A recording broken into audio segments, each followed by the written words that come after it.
Civil service question for professional level. The sum of two consecutive integers is 19. Find the two numbers. O, pag ganito, consecutive means magkasunod. Hindi mo na kailangan mag-compute. Tignan mo na lang yung given. Dapat, pag inad daw nila sum, pag inad daw, dapat 19. So, 8 plus 9, 17 lang to. 13 lang to. 21, 19, 16. O, ano sagot? Letter D.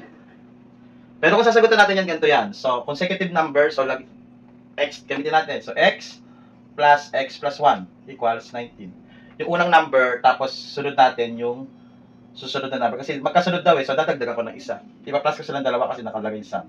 So, combine like terms, x plus x, that is 2x plus 1 equals 19. So, tanggalin natin ito, minus 1, minus 1. So, mawawala yan. So, 2x equals 19 minus 18. Divide both side by 2. So, x equals 2, 9.